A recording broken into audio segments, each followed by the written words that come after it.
सबभन्दा पहिला माननीय अर्थमन्त्रीजीको एउटा यो लिखतमा परेको एउटा आग्रहलाई म जोड दिन चाहन्छु। उहाँले यो मैले नेपाल सरकारको तर्फबाट यो दस्तावेज पेश गरेँ। यसमा माननीय सदस्यहरूले आफ्ना रचनात्मक र सामयिक सुझावहरू दिनुहोला, त्यो म अपेक्षा गर्दछु भनेर उहाँले त्यो अपेक्षा राख्नुभएको रहेछ। त्यही सन्दर्भमा विषय केन्द्रित भएर र दायाँ बायाँ नगरिकन म आफ्ना कुराहरू अगाडि बढाउन चाहन्छु। पहिलो कुरा, यो लिखत पढिसकेपछि प्राइमा फेसी प्रथम दृष्टिमा कसैले पनि के इम्प्रेसन हुन्छ भने यो सिद्धान्त र प्राथमिकता जुन ढङ्गले परिभाषित गरिएको छ, निर्धारण गरिएको छ, त्यो एउटा सामान्य अवस्थाको यो दस्तावेज हो। कोरोना भाइरसले आक्रमण गर्नुभन्दा अगाडिको अवस्थामा यो दस्तावेज आएको भए यसमा कुनै नकारात्मक टिप्पणी गर्नुपर्ने अवस्था बन्ने थिएन। तर कोरोना भाइरसले दुनियाँलाई आक्रमण गरिसकेपछिको अवस्थामा यो खालको दस्तावेज आउनु कता कता वामपन्थी पृष्ठभूमिका हाम्रो अर्थमन्त्रीज्यूले आफै पनि वामपन्थी साहित्यमा जेनरल र पार्टिकुलर भनेको के हो, विशिष्ट अवस्था भनेको के हो र ठोस अवस्था भने के हो, यो कुरा बुझ्नमा उहाँ कन्फ्युज रहनुभएको अवस्था छ। त्यसकारणले यो लिखतलाई आम अवस्थाबाट विशिष्ट अवस्थाको लिखतको रूपमा कसरी रूपान्तरण गर्ने, यो चुनौती चाहिँ पहिलो चुनौती छ। यो दस्तावेज एउटा मनचिन्ते झोलाको रूपमा प्रस्तुत भएको छ, जहाँ जे पनि छ, के छैन, यहाँ हरेक चिज छ यहाँ, तर छरिएको छ, पन्यालोपन यसमा आएको छ, डाइल्युसन छ, डिजेनरेसन छ। त्यसकारणले यसलाई अलिकति रिस्ट्रक्चर गर्नुपर्ने, रिओरिएन्ट गर्नुपर्ने आवश्यकता मैले देखिराखेको छु। त्यसकारण यो दस्तावेजलाई रिस्ट्रक्चर गर्ने, पुनर्संरचना गर्ने हो र रिओरिएन्ट गर्ने हो भने अहिलेको विशिष्ट कोरोना भाइरस पछिको अवस्थामा एउटा विशिष्ट ढङ्गले रूपान्तरण गर्ने हो भने, रिस्ट्रक्चर गर्ने हो भने यसका अहिलेको चुनौती के हो त? दुनियाँले, नेपालले अहिले के चुनौती महसुस गरिराखेको छ, फेस गरिराखेको छ, त्यो चुनौतीलाई हामीले चिन्हित गर्न सकेनौँ, पहिचान गर्न सकेनौँ भने हाम्रा बजेट विनियोजनका सिद्धान्त र प्राथमिकताहरू त्यतिकै एउटा बालुवामा पानी खानाको जस्तो हुन्छ, दिशाहीन हुन्छ। त्यसकारणले सम्माननीय अध्यक्ष महोदय, म के भन्न चाहन्छु भने अहिलेको सन्दर्भमा मुख्य रूपमा मैले देखेको 7वटा विषयहरूमा अहिले नेपालको अगाडि 7वटा च्यालेन्जेसहरू छन्, चुनौतीहरू छन् र त्यही चुनौतीलाई मध्यनजर राखेर हामी आफ्ना सिद्धान्त र प्राथमिकताहरूलाई निर्धारण गर्नुपर्दछ। मैले व्याख्या नगरिकन धेरै व्याख्याहरू भइराखेको छ र हामी सबै समझदार गरिमामा यो सदनमा मान्य सदस्यहरू हामी बसिराखेका छौँ, व्याख्याको आवश्यकता छैन। तर मैले देखेको पहिलो यो चुनौती भनेको निश्चित रूपमा आजको जुन मानवीय सङ्कट छ, जुन आजको आर्थिक सङ्कट नेपाल लगायत दुनियाँका मुलुकहरूले बेहोरिराखेको छ, त्यो भनेको यो कोरोना भाइरसको आक्रमण नै हो। त्यसकारणले यो कोरोना भाइरसले हाम्रो इकोनोमीलाई, अर्थव्यवस्थालाई र हाम्रो स्वास्थ्य प्रणालीलाई, दुनियाँकै स्वास्थ्य प्रणालीलाई र आर्थिक अवस्थालाई जुन ढङ्गले एउटा स्ट्याग्नेसनमा पुर्याएको छ, एउटा ऋणात्मक अवस्थातिर धकेल्ने हिसाबले जुन अवस्था सिर्जना भएको छ, त्यसको सन्दर्भमा अहिलेको बजेटको मेजर पोर्सन, बजेटको ठुलो हिस्साको विनियोजन अहिले स्वास्थ्य क्षेत्रमा, हेल्थ सेक्टरमा हामीले गर्नुपर्छ।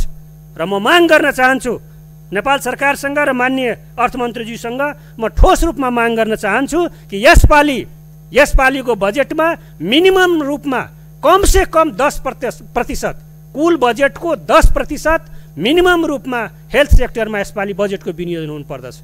अनि मात्रै अहिलेको कोरोना भाइरस र आगतका दिनहरूमा आउने स्वास्थ्य क्षेत्रका चुनौतीहरूलाई हामीले सामना गर्न सक्छौँ र साँच्चीकैको लोक कल्याणकारी राज्य र समाजवाद उन्मुख बाटोको जुन हामीले चर्चा गर्छौँ त्यो दिशामा हामी पुग्न सक्छौँ।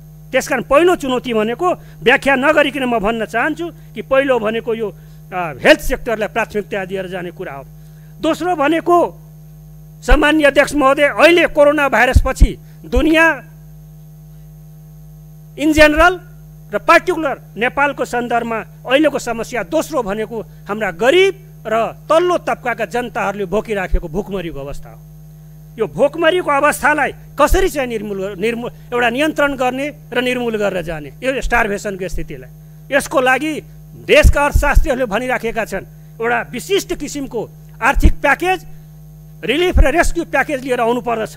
र त्यसमा मेरो ठोस प्रस्ताव के छ भन्दाखेरि यो अहिलेको तत्कालको इमिडिएट अहिलेको जुन भोकमरीको अवस्था छ, जुन हामी टेलिभिजनमा देखिरहेको छौँ, रेडियो नेपालमा सुनिराखेका छौँ, आफ्नै आँखाले नाङ्गो आँखाबाट हामी नेपालभित्र देखिरहेको छौँ भोकमरीको अवस्था, त्यो अवस्थालाई सम्बोधन गर्नको लागि 2 खरबको इमिडिएट 2 खरबको म माग गर्न चाहन्छु। इमिडिएट 2 खरबको जो होल हाम्रो अहिलेको एक्जिस्टिङ जिडिपीको 5% हुन आउँछ, मोटामोटी 5% हुन आउँछ, त्यो हिसाबले 2 खरबको इमिडिएट इकोनोमिक र रिलिफ प्याकेज एउटा घोषणा गर्नुपर्छ नेपाल सरकारले। तेस्रो हामी तेस्रो ठुलो चुनौती अहिले देखियो के भन्दाखेरि इकोनोमिक रिभाइभलको। अहिले पुरै दुनियाँ र नेपाल आज झन्डै 1930s 1929 तिरको ग्रेट डिप्रेसन, महान एउटा ठुलो एउटा आर्थिक मन्दीको दिशातिर जुन जाने लक्षण देखिराखिएको छ, त्यो सन्दर्भमा इकोनोमीलाई रिभाइभ कसरी गर्ने, यो तेस्रो एउटा ठुलो च्यालेन्ज छ।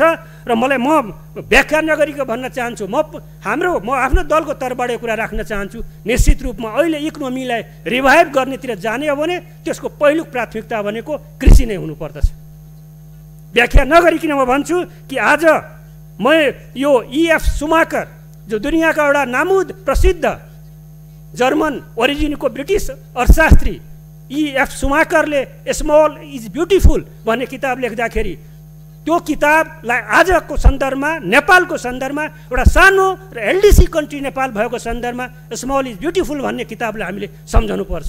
हाम्रा आफ्नै लेबर फोर्समा, हाम्रा आफ्नै प्रविधिमा र हाम्रा आफ्नै कच्चा पदार्थमा हुन सक्ने कुन इकोनोमिक सेक्टरहरू छ, त्यो चाहे एग्रिकल्चर या एग्रिकल्चर बेस्ड र फरेस्ट बेस्ड मझौला स्तरका र साना स्तरका उद्योगहरू, वाटर रिसोर्सेस, हाइड्रो इलेक्ट्रिसिटी, पर्यटन, यी हाम्रो आफ्नै प्रविधिमा, आफ्नै लेबर फोर्समा, आफ्नै कच्चा पदार्थमा र आफ्नै सिपमा हुन सक्ने यी सेक्टरहरू हुन्। त्यसकारणले यो सेक्टरहरूमा प्राथमिकता दिएर इकोनोमिक रिभाइभल गर्नुपर्ने आवश्यकता मैले देखिराखेको छु। सामान्य अध्यक्ष महोदय, यसपछिको चौथो मलाई इमिडिएट अहिलेको सरकारले गर्नुपर्ने यो जुन इकोनोमिक स्ट्याग्नेसनको कारणले गर्दाखेरि अहिले बजार जुन एउटा बजार मार्केटको अवस्थामा आज एउटा बिचौलियाहरू, कालाबजारियाहरू, जमाखोरहरूको बिगी भइराखेको अवस्थामा अत्यन्त प्रभावकारी ढङ्गले सरकारले, प्रशासन तन्त्रले मार्केटलाई मोनिटर गर्नुपर्ने, मार्केटमा इन्टरभेन्सन गर्नुपर्ने स्थिति मैले देखिराखेको छु। त्यसकारण यसमा एउटा एडमिनिस्ट्रेटिभ क्यापेसिटी बिल्डिङ यो शीर्षकमा आज अन्य ठाउँबाट बजेट कटौती गरेर यो शीर्षकमा चाहिँ पैसा राखेर अगाडि जानुपर्ने स्थिति मैले देखिरहेको छु। त्यस पछाडि त्योभन्दा पनि ठुलो चुनौती सामान्य अध्यक्ष महोदय मैले के देखिराखेको छु भन्दाखेरि आज यो विश्वव्यापी रूपको यो कोरोना भाइरसको महामारीले जुन इकोनोमीलाई बर्बाद गरिराखेको छ, त्यो सन्दर्भमा अहिले देखिराखेको सबभन्दा ठुलो समस्या बेरोजगारीको समस्या। बेरोजगारीको समस्या हाम्रै देशका वैदेशिक रोजगार बोर्डले दिएको तथ्याङ्क अनुसार र गरेको अध्ययन अनुसार इमिडिएट अहिले 35,000 बाहिर रहेका हाम्रा मजदुरहरू, नेपाली दाजुभाइ दिदीबहिनीहरू 35,000 इमिडिएट अहिले पाइपलाइनमा आउन खोजिराखेको। सेकेन्ड फेजमा अलिकति बन्दाबन्दीको अवस्था कम हुने बित्तिकै 1,27,000 आउन खोजी, त्यस पछाडिको प्रेसर भनेको 1,27,000 को र अलिकति नर्मल अवस्थामा गयो भने 4,07,000 लेबर फोर्स जो हाम्रा नेपाली दाजुभाइ दिदीबहिनीहरू जो विदेशमा काम गरिराख्नु भएको छ, उहाँहरू चाहिँ नेपालमा आउन सक्ने अहिले अवस्था छ।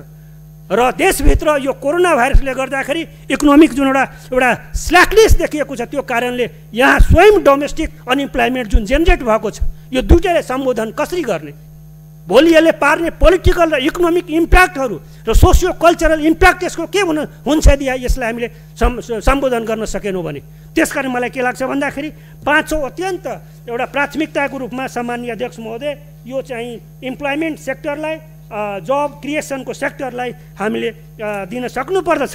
मैले अघिको सन्दर्भमा एउटा कुरा मैले अझ थप गर्न चाहन्छु। यो स्वास्थ्यको सन्दर्भमा एउटा अर्को डाइमेन्सन सामान्य अध्यक्ष महोदय म यहाँ के राख्न चाहन्छु भन्दाखेरि अहिले हामीले नेपालका डक्टरहरूलाई, प्यारामेडिक्सहरूलाई, नर्सेसहरूलाई, नेपाल प्रहरीलाई, सशस्त्र प्रहरीलाई, नेपाली सेनालाई सम्बोधन गर्ने गरी बजेट बढाउनु पर्छ। एउटा अहिले टेलिभिजन हेर्दाखेरि हाम्रा सशस्त्र प्रहरीका जवानहरू एउटा सानो छानो मुनि आज बोर्डरमा बसिराखेको छ। भोलिको हावाहुरी बतास र भोलिको वर्षाले गर्दाखेरि के स्थिति बन्छ? बोर्डर रेगुलेसन र अर्गनाइज क्राइम, सङ्गठित अपराधलाई रोक्नको लागि पनि अहिले तात्कालिक रूपमा कोरोना भाइरसको समस्याबाट सृजित समस्या जुन छ कोरोना भाइरसले गर्दाखेरि त्यसलाई सम्बोधन गर्ने गरी मात्र होइन, दीर्घकालीन रूपमा बोर्डरलाई रेगुलेट गर्ने गरी, बोर्डरलाई हामीले सुरक्षित पार्ने गरी यी तमाम पोलिटिकल, इकोनोमिक र सोसल क्राइमबाट जोगाउने गरी अहिले हामीले सुरक्षा क्षेत्रमा पनि बजेट बढाउनु पर्ने स्थिति मैले देखिरहेको छु। त्यसकारण सँगसँगै उत्पादन र उत्पादकत्व कसरी बढाउने र सँगसँगै रेभेन्यूलाई कसरी बढाउने, यस खालका एउटा विशिष्ट हिसाबले बजेटलाई विनियोजन गरेर जानुपर्ने स्थिति छ। र अघिल्लो सामान्य अध्यक्ष महोदय, समय यहाँ चाहिँ अब धर्किने लागेको छ, 1 मिनट मात्रै म आग्रह गर्न चाहन्छु। त्यो के भन्दाखेरि निश्चित रूपमा अघि एकजना आदरणीय मेरा प्रिय साथी माननीय साथीले भने जस्तै म के भन्न चाहन्छु भने यो यसपालिको बजेट यो परम्परावादी, यो विनियोजनको सिद्धान्त यो परम्परावादी भएर जानु हुँदैन। वेलफेयर स्टेट या समाजवादतिर जाने यो त हाम्रो लक्ष्य हो, यो हाम्रो लक्ष्य हो, त्यो सिद्धान्त हुन सक्दैन। इकोनोमीलाई कुन सिद्धान्तमा गाइड गर्ने, ड्राइभ गर्ने, यो मुख्य सवाल सामान्य अध्यक्ष महोदय, त्यो मुख्य सवाल हो। हामीले कम्पेरेटिभ कोस्ट एडभान्टेजेस थ्योरीको आधारमा जाने कि नजाने, लज अफ इन्क्रिजिङ रिटर्न, जो लज अफ रिटर्न अर्थशास्त्रको सिद्धान्त हो, कुन सेक्टरमा हात हाल्दाखेरि रिटर्न प्रतिफल चाहिँ इन्क्रिजिङ हुन्छ, त्यो सिद्धान्तलाई प्राइभेट सेक्टरमा, कलेक्टिभ सेक्टरमा र पब्लिक सेक्टरमा त्यसलाई ड्राइभ गर्ने कि नगर्ने, त्यसलाई पुस गर्ने कि नगर्ने, त्यो खालको नीति नेपाल सरकारले लिने कि नलिने। सो अहिलेको इकोनोमिक ग्यापलाई, ह्याप्स र ह्याभ नोट्स बिचको जुन एउटा ग्याप बढ्दै गइरहेछ त्यसलाई